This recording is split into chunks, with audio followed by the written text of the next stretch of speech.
حدیث پاک کے اندر میرے نبی سرکار نے فرمایا استغفار کرنے سے انسان کا دل صاف ہوتا ہے، بہترین سنوار دیا جاتا ہے اور اس کے گناہوں کو مٹا دیا جاتا ہے۔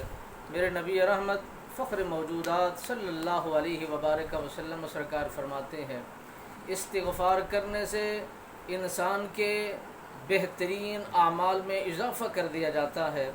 رسول اللہ صلی اللہ علیہ وبارک وسلم سرکار نے فرمایا استغفار میرے نبی سرکار کثرت کے ساتھ فرمایا کرتے تھے۔ حضرت امام حسن پاک فرماتے ہیں ایک مرتبہ میں حضرت امیر معاویہ رضی اللہ تعالیٰ عنہ سرکار کی دربار گوہر بار میں گیا اور آپ کے ایک ملازم نے مجھے سوال کیا اور عرض کی حضور کوئی ایسا وظیفہ بتا دیجئے، میری اولاد نہیں ہے، میں بے اولاد ہوں، اللہ رب العالمین مجھے اولاد عطا فرما دے۔ حضرت امام حسن پاک سرکار فرماتے ہیں بکثرت استغفار کیا کرو، استغفار کو اپنا وظیفہ بنا لو۔ وہ جوان عرض کرنے لگا حضور اس کو اگر کثرت کے ساتھ پڑھوں تو میرا معاملہ حل ہو جائے گا۔ حضرت امام حسن پاک سرکار فرماتے ہیں جس مقصد کے لیے بھی استغفار کی کثرت کی جائے، رزق کی تنگی ہو، اگر استغفار کثرت کے ساتھ کی جائے تو رزق بحال کر دیا جاتا ہے۔ اگر صحت کا معاملہ ڈاؤن ہو، خدا کی بارگاہ بے کس پناہ کے اندر استغفار کیا جائے تو اس کے صحت کے لیے رب العالمین تندرستی عافیت عطا فرما دیتا ہے۔ اگر کسی گرفت میں ہے تو استغفار کثرت کے ساتھ کرنا شروع کر دے تو میرا خالق و مالک اس کے لیے آسانیاں پیدا فرما دیتا ہے، دروازوں کو کھول دیتا ہے۔ رسول اللہ صلی اللہ علیہ وبارک وسلم سرکار کے نواسے حضرت امام حسن پاک فرماتے ہیں اے جوان کثرت کے ساتھ استغفار کرو اور تمہاری اولاد ہو جائے گی۔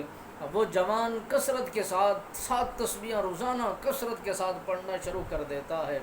میرے نبی رحمت فخر موجودات صلی اللہ علیہ وسلم سرکار کے نواسے حضرت امام حسن پاک کا دیا ہوا یہ پھول استغفار کا وظیفہ اس نے کثرت کے ساتھ کیا تو اس کو اس کے گھر کے اندر فاقے دور ہو گئے، خوشحالیاں آبسی اور اس کی اولاد کا سلسلہ آنا شروع ہو گیا اور رب العالمین نے 10 بیٹے اسے عطا فرمائے۔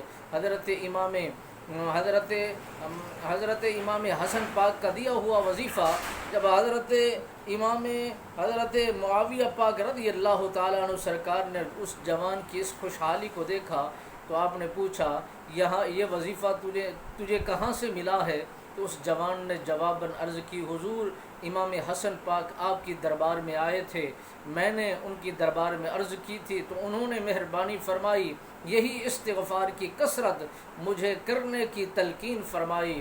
آج میرے گھر کے اندر خوشحالی بھی ہے، برکت بھی ہے، جب سے میں کثرت کے ساتھ استغفار کرنے لگا ہوں اس دن سے میں خوشحال ہوتا چلا جا رہا ہوں۔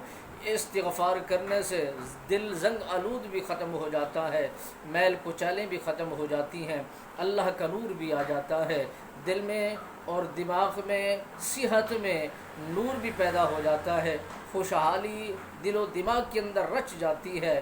آئیے اللہ کی بارگاہ بے کس پناہ کے اندر استغفار کیجئے، وہ مولا کریم ہمیں دنیا آخرت کی سرخوری کے پروانہ عطا فرمائے گا۔